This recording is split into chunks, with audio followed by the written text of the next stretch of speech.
Boa noite, meus irmãos. A paz do Senhor Jesus. Pastor Edivaldo Oliveira, mais uma vez aqui.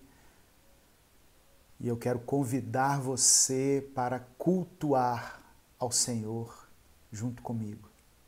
Amém? Hoje é domingo, dia 7 de março de 2021.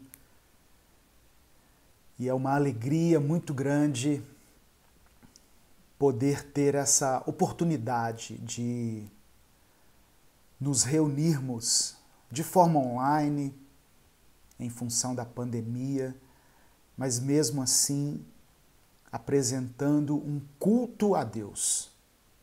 É maravilhoso termos essa liberdade de cultuar ao Senhor e de podermos glorificar o nome dEle, que é digno de todo louvor, de toda honra, de toda glória. Deus é maravilhoso. Deus não se esqueceu de você. Deus continua cuidando de você no meio dessa crise, no meio de tantas dificuldades, no meio da escassez. Deus continua cuidando de você e da sua família. Amém? Receba essa palavra em nome de Jesus. Ele não se esqueceu de você. Eu quero iniciar fazendo uma leitura desse livro aqui, um capítulo desse livro, Recomece a Viver.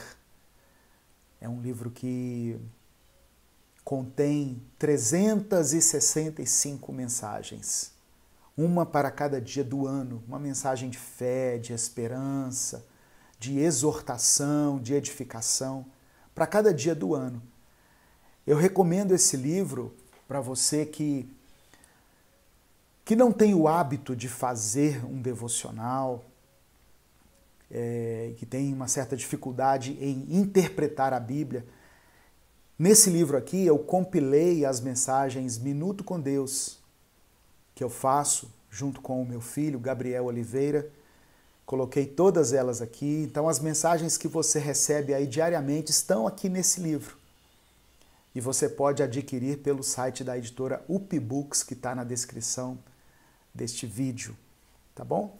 E eu quero fazer a leitura do texto de hoje, do dia 7 de março, que está em 2 Coríntios, capítulo 5, versos 6 e 7. 2 Coríntios, capítulo 5, versículos 6 e 7, que diz assim: Estamos sempre muito animados, pois sabemos que enquanto vivemos neste corpo, estamos longe do lar do Senhor, porque vivemos pela fé e não pelo que vemos. Vivemos pela fé e não pelo que vemos. O título dessa mensagem é Uma Fé que nos faz prosseguir. Muitas coisas foram escritas sobre a fé na palavra de Deus. A carta aos Hebreus diz que a fé é a certeza daquilo que esperamos e a prova das coisas que não vemos.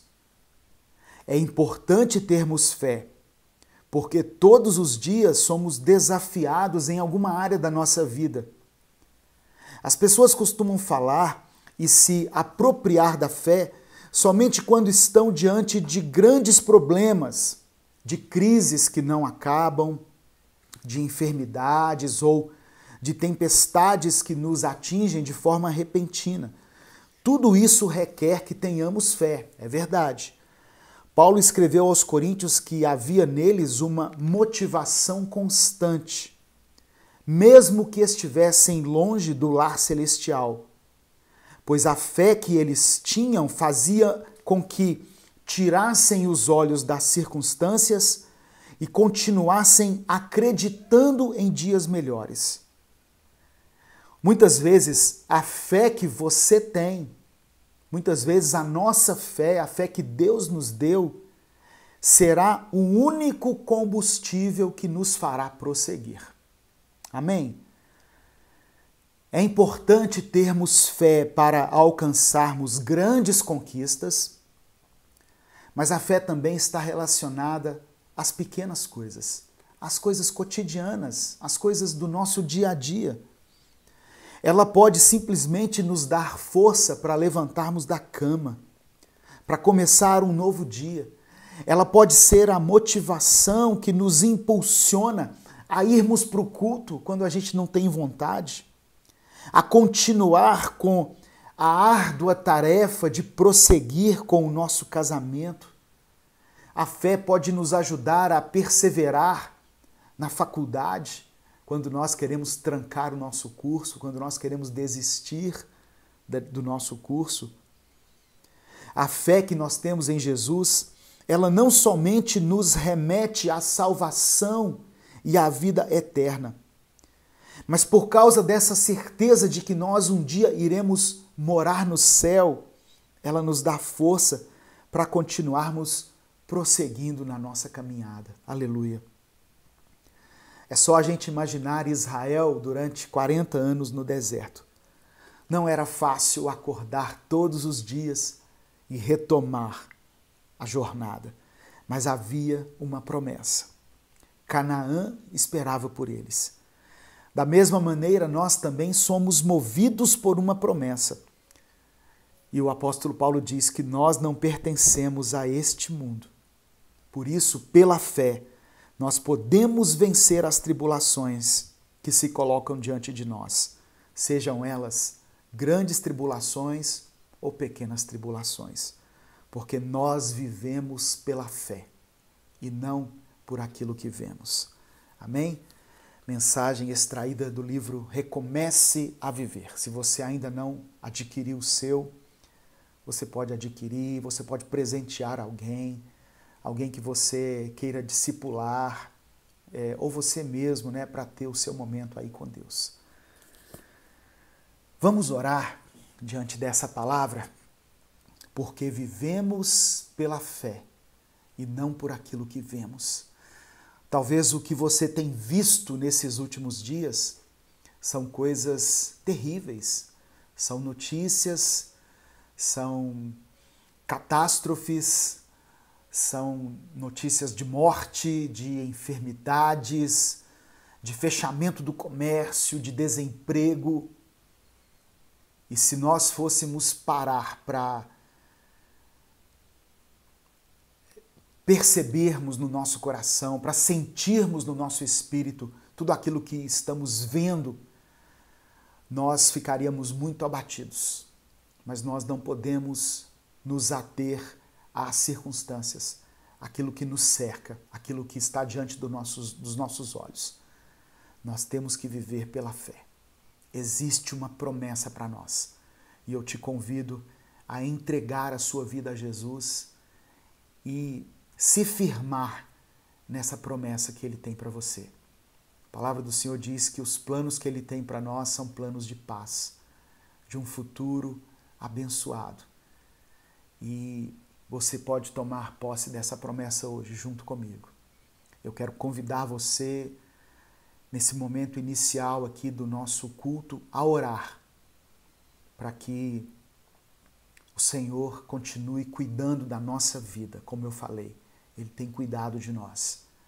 Ainda que as notícias que estão diante dos nossos olhos sejam notícias que nos amedrontam, que nos atemorizem, mas há uma promessa contida na palavra de Deus a nosso respeito, de que o Senhor cuidaria de nós, de que nada nos faltaria, de que pessoas poderiam cair de um lado e do outro, mas que nós não seríamos atingidos. E é respaldado pela palavra de Deus que eu quero fazer essa oração junto com você. Amém? Vamos orar? Senhor, nós vivemos pela fé e não pelo que vemos. Somos gratos pela Tua palavra.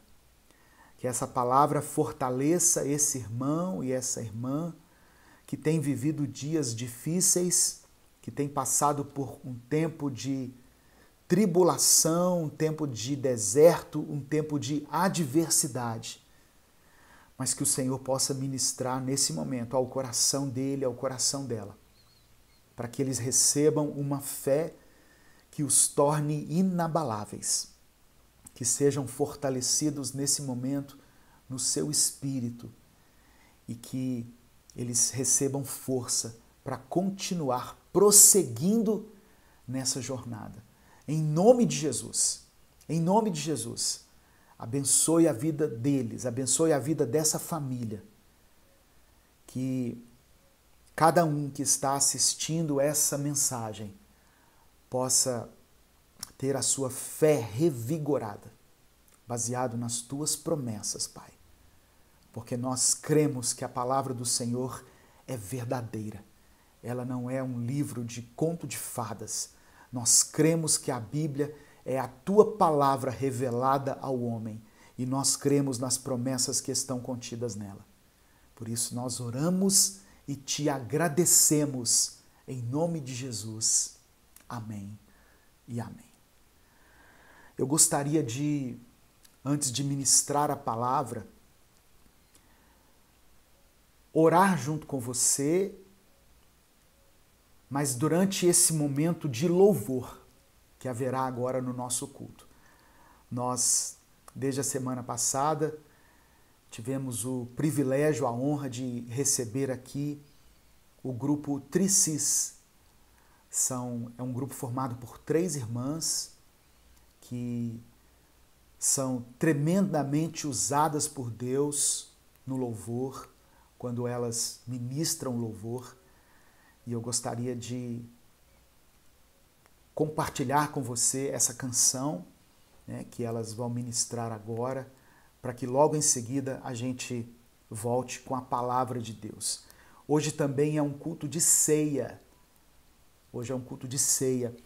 A minha esposa preparou ali essa mesa maravilhosa, simbolizando ali o suco de uva, o pão, que simbolizam o corpo e o sangue de Jesus. E se você puder, se você estiver aí na sua casa, prepare o seu suco de uva, prepare o seu pão. Ao final desse culto, nós vamos tomar a ceia juntos. Amém? Vamos louvar a Deus, então, nesse momento, em nome de Jesus.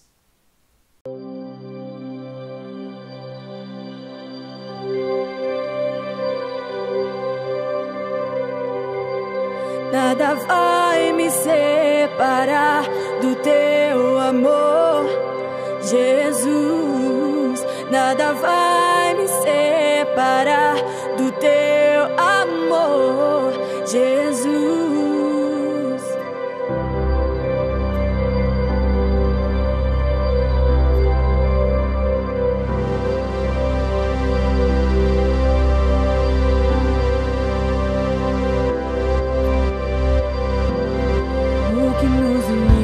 Até aqui foi o teu sangue lá na cruz. O que nos uniu até aqui foi você ser meu pai e eu filho teu. Nem anjos, nem principados, potestades, nem profundidade, nem a vida, até mesmo morte, nada vai nos separar. Pois não há nada melhor que pertencer ao teu amor, Jesus. E não há nada melhor que ser filho teu, a ti me dou. Nada vai nos separar do teu amor, Jesus. Nada vai nos separar do teu amor, Jesus. Nada, nada vai nos separar do teu amor. Nada vai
Amém. Glória a Deus. Nada pode nos separar do amor de Deus. Louvado seja o nome do Senhor. Irmãos, amanhã, dia 8 de março, é o Dia Internacional da Mulher. E eu queria compartilhar uma passagem dos Evangelhos, que está em Lucas, capítulo 7, do verso 36 ao verso 50, que fala de uma mulher que ousou se aproximar de Jesus, apesar de ser uma pecadora, e o adorou de uma forma extraordinária. E Jesus disse que onde o evangelho fosse pregado, essa mulher seria mencionada por causa dessa atitude dela. O texto está em Lucas capítulo 7, do verso 36 ao verso 50, e eu quero ler junto com você. Amém? Abra sua Bíblia e vamos juntos fazer uma reflexão aqui nessa passagem tão linda, tão maravilhosa, que é inspiradora. Diz assim: um fariseu convidou Jesus para jantar. Jesus foi até a casa dele e sentou-se para comer. Naquela cidade morava uma mulher de má fama. Ela soube que Jesus estava jantando na casa do fariseu. Então pegou um frasco feito de alabastro, cheio de perfume, e ficou aos pés de Jesus por trás. Ela chorava e as suas lágrimas molhavam os pés dele. Então ela os enxugou com os seus próprios cabelos. Ela beijava os pés de Jesus e derramava o perfume neles. Quando o fariseu viu isso, pensou assim: se este homem fosse de fato um profeta, saberia quem é esta mulher que está tocando nele e a vida de pecado que ela leva. Verso 40, Jesus então disse ao fariseu: Simão, tenho uma coisa para lhe dizer. Fale, mestre, respondeu Simão. Jesus disse: 2 homens tinham uma dívida com um homem que costumava emprestar dinheiro. Um deles devia 500 moedas de prata e o outro 50. Mas nenhum dos dois podia pagar ao homem que havia emprestado. Presta atenção, irmãos. Nenhum dos dois podia pagar aquele homem que havia emprestado dinheiro. Então ele perdoou a dívida de cada um. Qual deles vai estimá-lo mais? Eu acho que é aquele que foi mais perdoado, respondeu Simão. Você está certo, disse Jesus. Então virou-se para a mulher e disse a Simão: você está vendo esta mulher?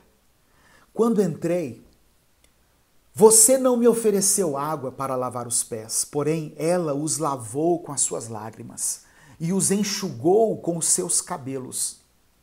Você, Simão, não me beijou quando cheguei. Ela, porém, não para de beijar os meus pés desde que entrei.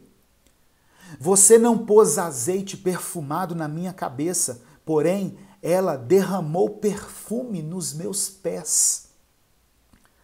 Eu afirmo a você, então, que o grande amor que ela mostrou prova que os seus muitos pecados já foram perdoados. Mas onde pouco é perdoado, pouco amor é mostrado.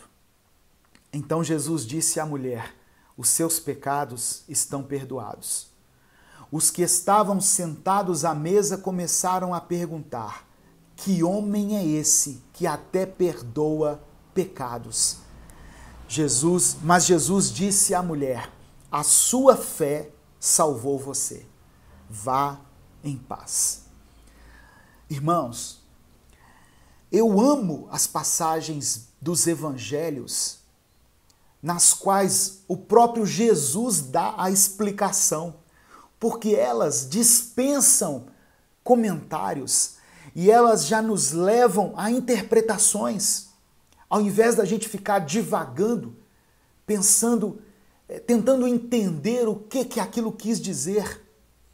algumas passagens específicas dos evangelhos são explicadas pelo próprio Jesus. Lembra da passagem do semeador que saiu a semear? Jesus conta uma parábola e depois ele mesmo explica. E Jesus era muito didático. E aqui nessa passagem, Jesus estava jantando na casa de um fariseu. Nós temos que entender primeiro quem eram os fariseus.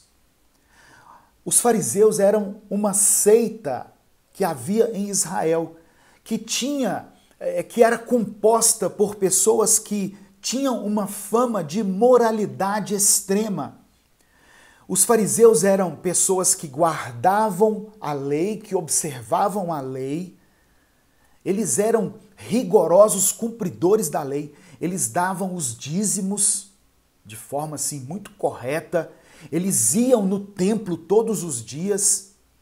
Eles eram retos, eram extremistas aos seus próprios olhos. Só que o problema dos fariseus é que eles achavam que eram mais santos que os outros.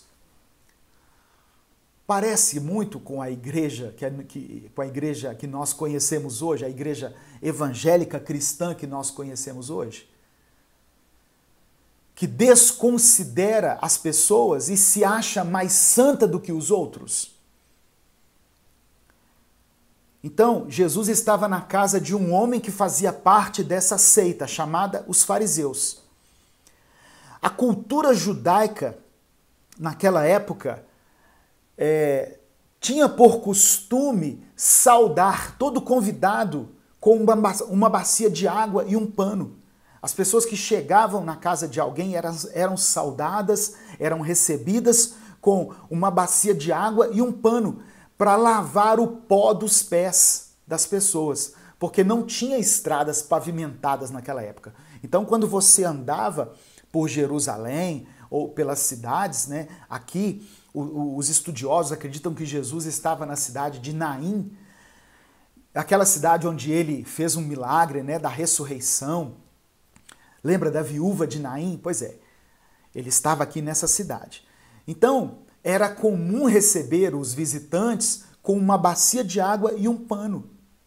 E o convidado também era saudado com um beijo de cada lado do rosto. E a seguir ele recebia óleo para ungir os seus cabelos, porque geralmente os cabelos estavam empoeirados e precisavam ser hidratados. Então Jesus estava nesse contexto. Só que ali na casa daquele fariseu, ele não foi recebido dessa forma. Ele não foi recebido dessa maneira. Uma coisa que me chama aqui atenção é que Jesus, ele não se importa de entrar na casa dos fariseus. Jesus não se importa de estar na presença dos religiosos. Embora a gente possa concluir, né, através de estudos, que aquele fariseu ele só queria aparecer, porque a presença de Jesus numa casa chamava a atenção. Aquele fariseu ele queria curtidas, ele queria aparecer para as pessoas, ele queria ostentar um culto com uma celebridade que era Jesus naquela época, porque Jesus já tinha vários seguidores. Milhares de pessoas já conheciam Jesus, já tinham presenciado seus milagres. Portanto, onde Jesus parava, aquela coisa virava um evento. Então Simão convida Jesus, mas ele não se dá conta da importância da presença de Jesus na casa dele. Ao invés de valorizar a presença de Jesus, Simão valoriza a presença das pessoas. E Simão valoriza o culto, mas não valoriza a presença de Jesus no culto. Às vezes nós somos assim. Nós damos valor, nós damos importância e crédito ao evento em si. Nós preparamos tudo. Nossa, tem que ter toda uma preparação. Mas esquecemos do principal, que é a presença de Jesus.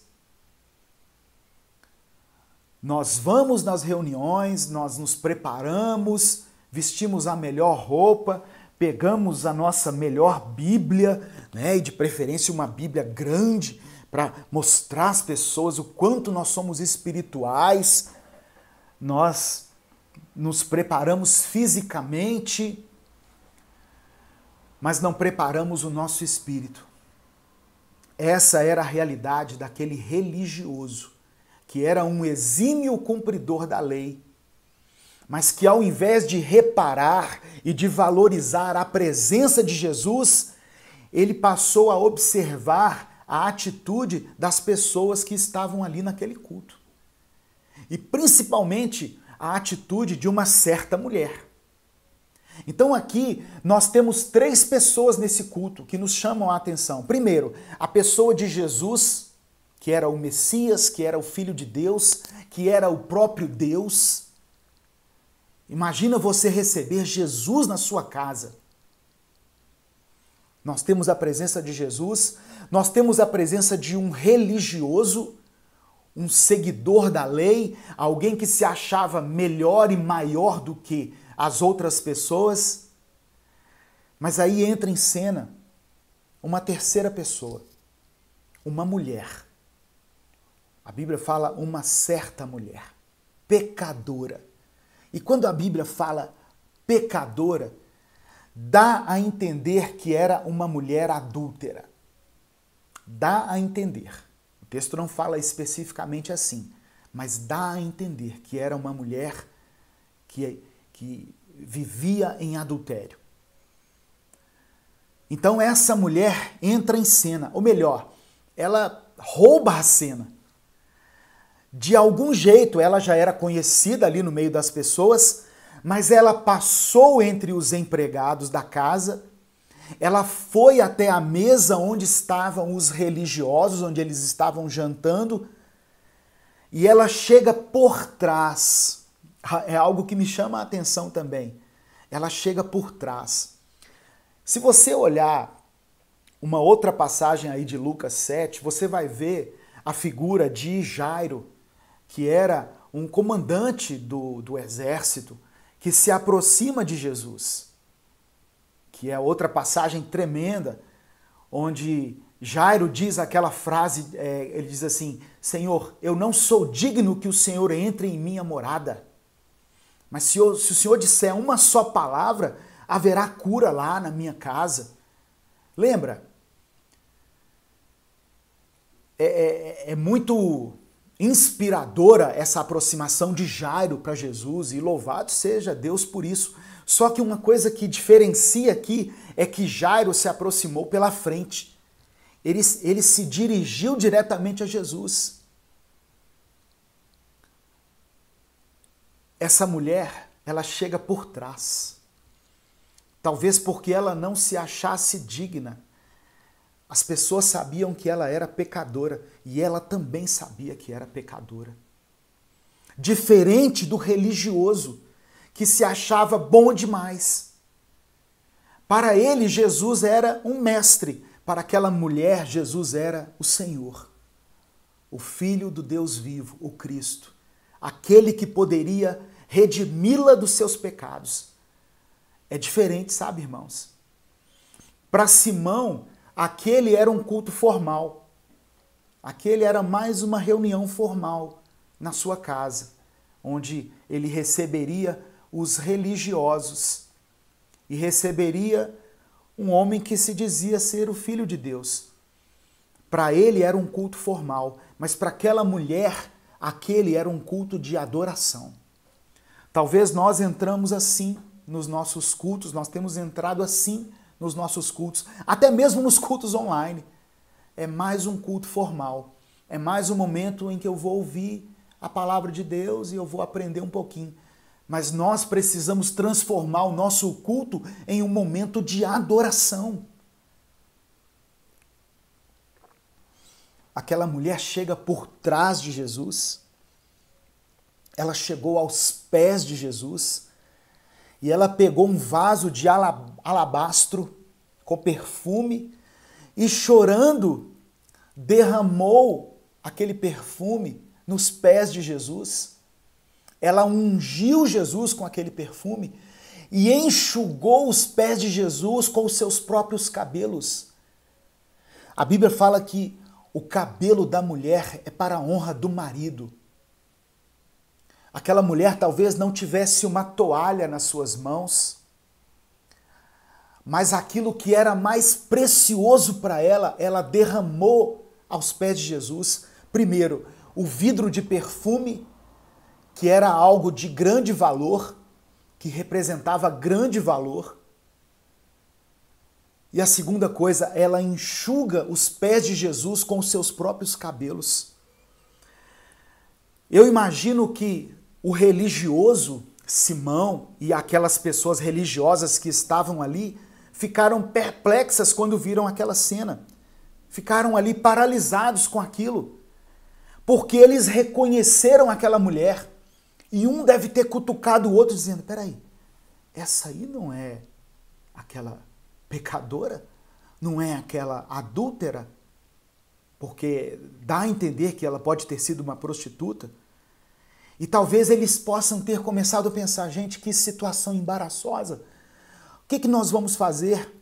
Mas a mulher pecadora se ajoelha ali diante de Jesus, diante dos pés empoeirados de Jesus, e começa a banhar os pés dele com as suas lágrimas. E a Bíblia diz que Simão pensa consigo mesmo. Ele pensa assim, se esse homem fosse mesmo um profeta, ele saberia quem é essa mulher. E ele não permitiria que ela encostasse nele. Porque na mente de Simão, Jesus não poderia se misturar com pecadores, sabe? Mas a Bíblia diz que Jesus veio para aqueles que são doentes. Irmãos, essa passagem me leva a refletir o quanto a igreja afasta o pecador da presença de Deus, sabe?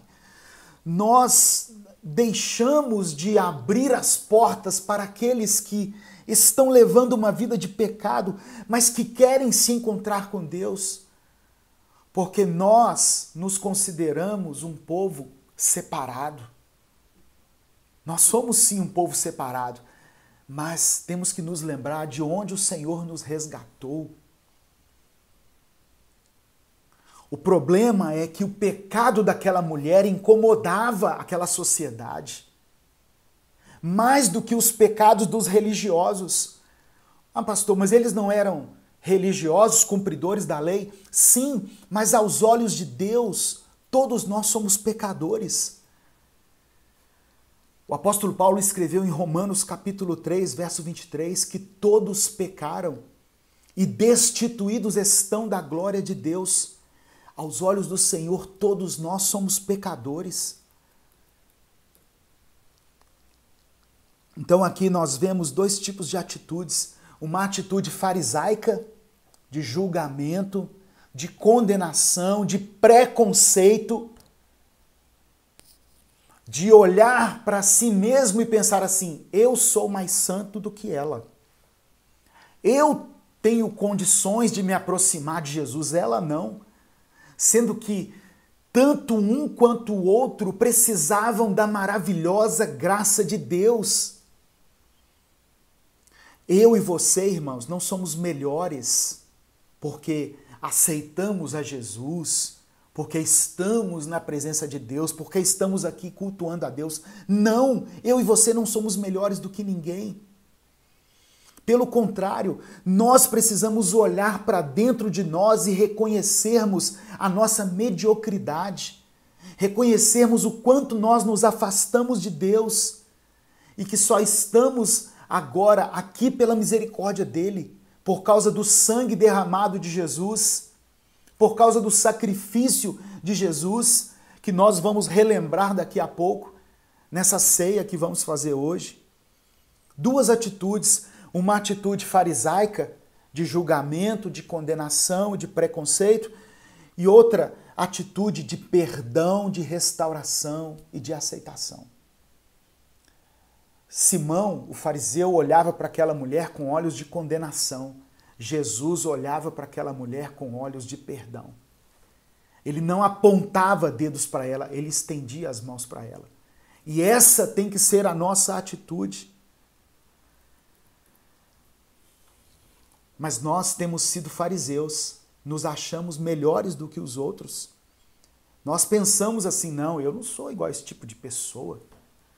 Talvez os nossos pecados não estejam estampados de uma forma explícita, como alguns pecados de outras pessoas, mas nós não somos diferentes.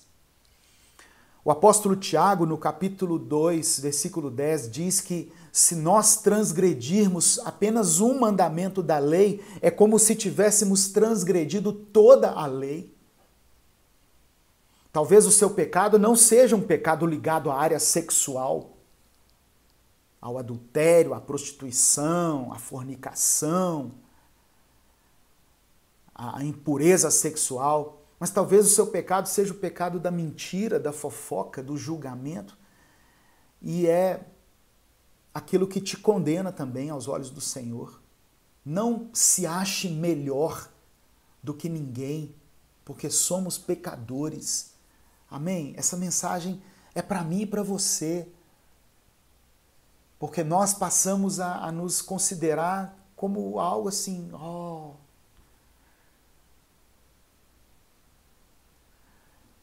e somos pecadores, carecemos da graça de Deus. A melhor definição de fariseu é o seguinte: aquele que monitora os pecados dos outros, enquanto justifica a si próprio. Teve um momento em que Jesus ele fez uma ilustração apontando dois tipos de oração em Lucas 18. Quando um fariseu fez uma oração e um publicano fez a oração. Um cobrador de impostos, um pecador. O fariseu fazia a oração da seguinte maneira. Ele olhava para os céus, estendia as mãos e dizia: Senhor, obrigado porque eu não sou como esse publicano, pecador. Obrigado porque eu sou um homem honesto, direito. E fazia essa oração a Deus. O publicano orava assim. Ele abaixava a cabeça, que ele não tinha nem coragem de olhar para Deus, colocava a mão no seu peito e dizia: é isso mesmo, Deus, eu sou um pecador mesmo. Me perdoa, eu não sou digno de estar aqui. E Jesus diz assim: qual das duas orações foi recebida por Deus? Então, certamente a oração daquele que reconheceu a sua pequenez diante do Senhor. E diante daquela reação do fariseu, diante daquela reação de Simão, Jesus faz uma ilustração para mostrar para ele que ele não era diferente daquela mulher. Jesus chama ele e diz assim: olha, eu tenho uma coisa a te dizer. Ou seja, eu quero mostrar o que está no seu coração. Jesus estava mostrando que não tinha a ver com aquela mulher, mas que tinha a ver com a religiosidade dele. Ele não poderia recriminar a atitude de adoração daquela mulher pelo fato dela ser pecadora, porque aquela mulher estava expressando a sua gratidão a Jesus, porque ela sabia que ele poderia perdoar os seus pecados. E Jesus perdoou. Mas o fariseu teve uma atitude de orgulho, de arrogância, de condenação e de falta de compaixão. Jesus estava basicamente dizendo assim que aquela mulher que era considerada ímpia reconhecia a profundidade da depravação da vida que ela estava levando. Ela sabia que merecia a condenação. Assim como o ladrão na cruz, que eu me lembrei aqui agora também. Lembra da atitude dos dois ladrões na cruz? Não era bom ladrão e mau ladrão, porque não existe bom ladrão.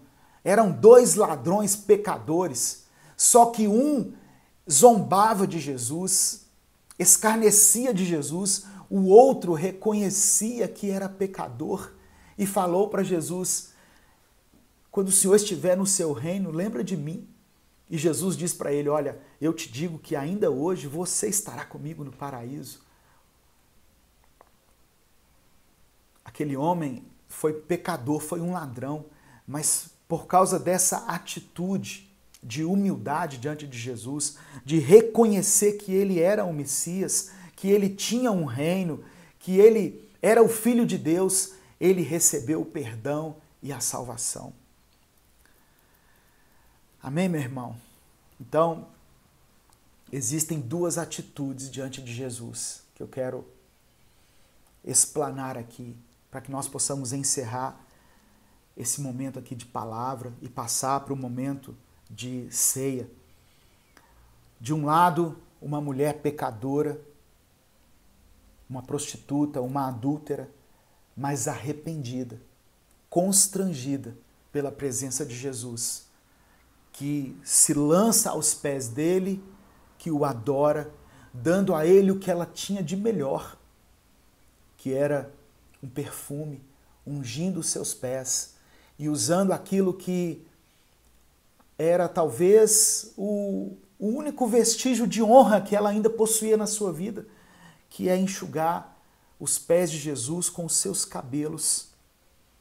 E do outro lado, uma outra atitude de um homem que era um conhecedor da palavra, mas que era um profundo religioso, um cumpridor de rituais, uma pessoa fria, que não ofereceu água para Jesus lavar os pés, que não o saudou, que talvez não tenha se dado conta do valor, da importância de Jesus estar ali àquela mesa, sabe? Ele era um religioso, mas era uma pessoa fria. A outra, aquela mulher, era uma pecadora, arrependida, mas avivada. Então, o que Deus está nos mostrando aqui é que nós temos sido como esse homem, religioso, frio. Nos acostumamos, sabe, com a presença do Espírito Santo.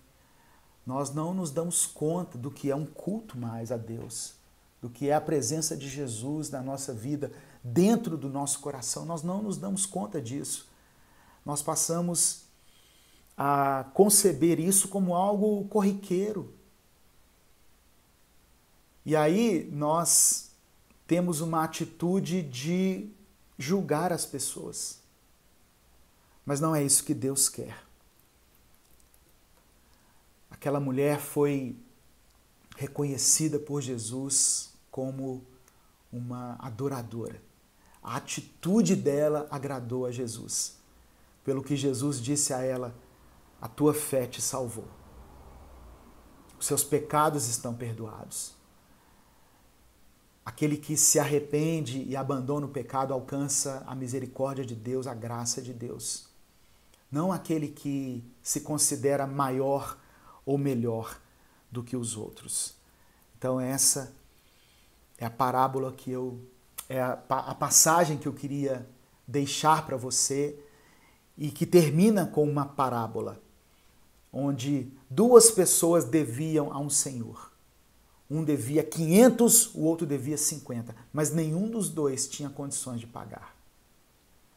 Nem você que está atolado no pecado, nem você que tem um pecadinho que você nem considera assim tão grave, né, teria condições de se achegar a Deus pelas suas próprias obras. Amém? A salvação, ela não vem pelas nossas obras, porque todos nós temos pecado. Todos nós somos falhos diante do Senhor. 1 João capítulo 1, verso 8 ao 10 diz assim: se afirmarmos que estamos sem pecado, enganamo-nos a nós mesmos e a verdade não está em nós. Se confessarmos os nossos pecados, Ele é fiel e justo para perdoar os nossos pecados e nos purificar de toda a injustiça. Se afirmarmos que não temos cometido pecado, fazemos de Deus um mentiroso e a sua palavra não está em nós. Quando dizemos que nós não temos pecado, estamos chamando Deus de mentiroso. O problema é que o pecado daquela mulher incomodava as pessoas, porque ele estava estampado, ele estava explícito, enquanto que os pecados do fariseu estavam ocultos.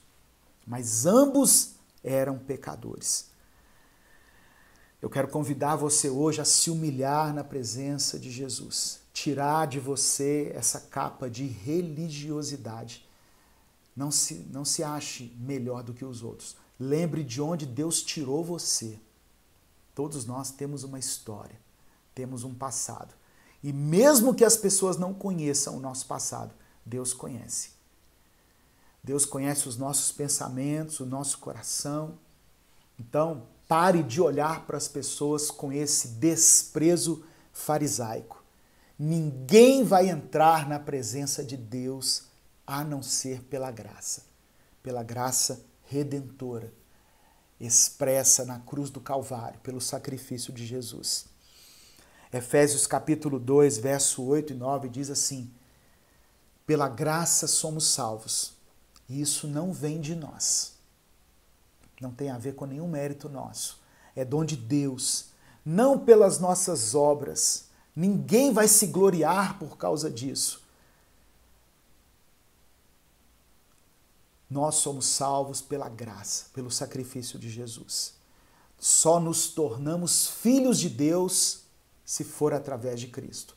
João capítulo 1, verso 12. Aqueles que o receberam, aqueles que receberam Jesus, aqueles que acreditaram no seu nome, foi dado a eles o direito de se tornarem filhos de Deus. Não aqueles que fizeram coisas boas. E eu fico vendo que tem pessoas que se orgulham de santidade, sabe? Elas se orgulham da santidade delas. Não é isso que Deus quer. Pessoas que batem no peito e dizem: eu consegui vencer o pecado, como se aquilo fosse um mérito dela. Se você conseguiu abandonar um vício, um pecado, uma prática, glória a Deus por isso. Mas isso vem de Deus, isso não vem de você. Se nós formos dar vazão à nossa carne, irmãos, nós temos uma tendência a fazer o mal, a fazer as coisas erradas. E isso é geral, isso não é um comentário para um ou para outro, não, é geral. Jesus uma vez se aproximou de um mestre chamado Nicodemos, um profundo conhecedor da lei. Jesus falou com ele assim: olha, você precisa nascer de novo. Que isso, Jesus? Ele é Nicodemos. Você está falando com um mestre. Jesus falou: ele precisa nascer de novo. Então nós temos que parar de nos achar maiores ou melhores. O maior milagre que Jesus pode fazer na minha vida e na sua vida hoje é nos libertar da soberba, do orgulho, de nos acharmos grandes demais para estarmos em alguns ambientes ou andar com algumas pessoas. Não podemos ser fariseus orgulhosos, mas sim reconhecer que somos pecadores e que fomos alcançados pela graça de Deus. É tempo da igreja olhar para si mesma, tirar um pouco os olhos do pecador que está lá fora e olhar para os pecados dela mesma. Enxergar o pecador, o perdido, não como a escória da humanidade, né? Alguém marginalizado, mas como uma ovelha que não tem pastor. Jesus alcançava as pessoas não pela condenação, mas pelo acolhimento, pelo amor. Essa talvez seja a maior dificuldade da igreja. Eu termino com uma frase aqui de Philip Yancey, do livro O Jesus que eu nunca conheci, onde ele diz assim: Jesus ganhou a reputação de ser amigo dos pecadores. Essa reputação, os seus discípulos correm o risco de perder. Jesus ganhou essa reputação, ele era conhecido por ser amigo dos pecadores. E talvez hoje a igreja corra o risco de perder essa referência. Estamos afastando os pecadores da presença de Deus com a nossa atitude de julgamento, com a nossa atitude farisaica. Amém? eu quero fazer uma oração diante dessa palavra e logo em seguida nós vamos estar louvando a Deus novamente com mais uma canção do grupo Tricis. Depois segue elas lá no Instagram, inscreva-se no canal delas no YouTube, você vai ser muito abençoado, tem canções lindas, maravilhosas. E depois nós voltaremos com o momento da ceia. Amém? Vamos orar. Feche os seus olhos, curva a sua cabeça. Pai amado e querido, obrigado pela tua palavra, pelo ensinamento que o Senhor nos dá nessa noite. Perdoa a nossa atitude de querer julgar as pessoas, de nos acharmos melhores do que as pessoas, mas reconhecemos que tínhamos uma dívida com o Senhor que era impagável, que nenhum de nós poderia pagar. Nenhum de nós teria condições de nos aproximarmos do Senhor pelos nossos próprios méritos, pelos nossos próprios feitos. Mas o Senhor olhou para nós com olhos de amor e misericórdia e entregou o seu único filho para morrer em nosso lugar. Por isso nós somos gratos a Ti. Em nome de Jesus, que essa palavra possa mudar o meu coração, começar de mim a mudança, Senhor, e alcançar esse irmão, essa irmã que está ouvindo, para que nós sejamos mais tolerantes, menos implacáveis e possamos olhar para as pessoas com olhos de amor, como o Senhor as enxerga. É o que nós te pedimos, em nome de Jesus. Amém e amém. Vamos louvar ao Senhor mais uma vez com uma canção e logo em seguida a gente volta para tomar a ceia juntos. Amém? Em nome de Jesus.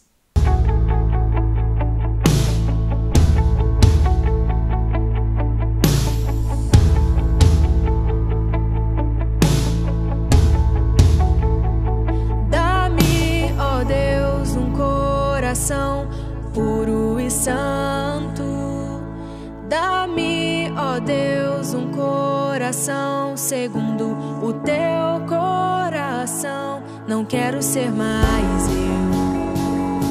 eu quero só ser teu. Não quero ser mais eu quero só ser teu.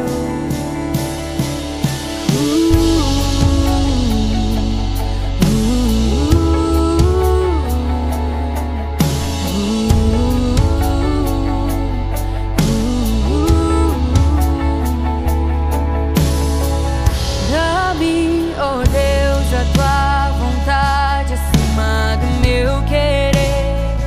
Dá-me, ó Deus, o teu poder sobre o meu temor. Não quero ser mais eu quero só ser teu. Não quero ser mais eu quero só ser teu. Além do que os olhos viram, além do que os ouvidos ouviram, vem com teu poder sobre nós.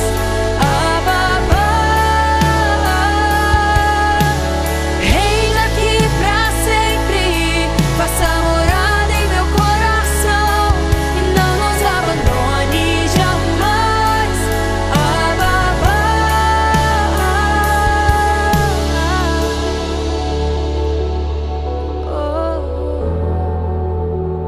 Meu paizinho querido.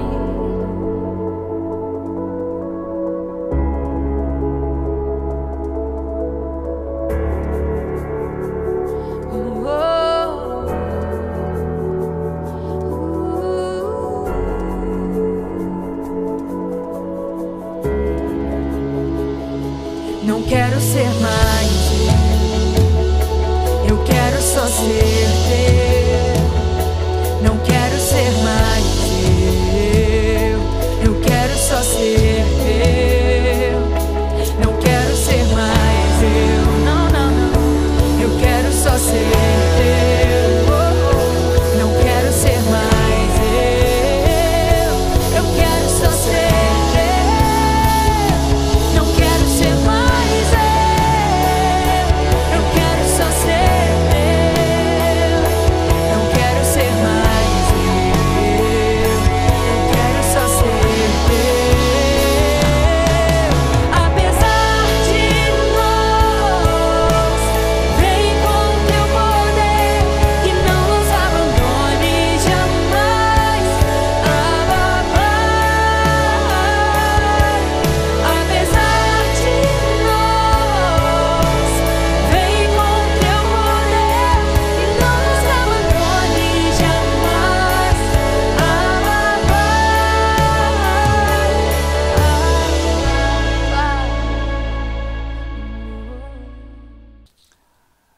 Amém. Glória a Deus. Eu quero ler com você o texto de Lucas, capítulo 22, versos 19 e 20, que diz assim: Tomando o pão, deu graças, partiu e deu aos discípulos, dizendo: Isto é o meu corpo, dado em favor de vocês. Façam isto em memória de mim. Da mesma forma, depois da ceia, tomou o cálice, dizendo: Esse cálice é a nova aliança no meu sangue, derramado em favor de vocês. Antes de ser crucificado, Jesus reuniu seus discípulos e ceiou com eles. E Jesus pegou o pão e pegou o vinho e falou com eles assim: olha, esse pão, ele simboliza o meu corpo, que é entregue por causa de vocês. E esse vinho simboliza o meu sangue, que é derramado por causa do pecado de vocês. Todas as vezes que vocês se reunirem, façam isso para vocês se lembrarem do que eu fiz por vocês. Então, irmão, simplesmente é isso. O sentido da ceia é lembrar do sacrifício de Jesus. O pão simboliza o corpo e o suco de uva, o vinho, simboliza o sangue derramado por nós. É um memorial que nós fazemos. Devemos fazer isso até quando, pastor? Até que Jesus volte, até que ele venha. Amém? Então eu convido você que está cultuando ao Senhor conosco a fazer parte também desse momento, dessa ceia. Você que já entregou a sua vida a Jesus, você que reconhece Ele como seu Senhor, como o seu único Salvador. Eu convido você a fazer parte dessa mesa que Deus preparou para nós através do seu Filho. Comamos e bebamos todos juntos o pão e o vinho, que simbolizam o sangue e o corpo de Jesus.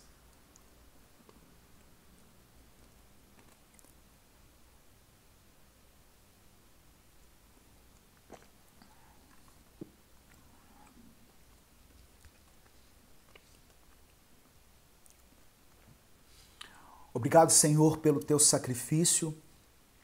Obrigado pela comunhão que o Senhor nos faz experimentar uns com os outros e com o Senhor, como igreja entre os irmãos e com o teu Espírito Santo, através do sacrifício de Jesus. Te agradecemos, Pai, por cada vida que esteve presente aqui nesse culto online. Eu apresento ao Senhor cada família, cada dificuldade enfrentada. Te peço que eles consigam vencer essa crise. Abra as portas para aqueles que estão desempregados. Supra as necessidades materiais daqueles que têm passado por um tempo de escassez e estabeleça um novo tempo na vida dessa família.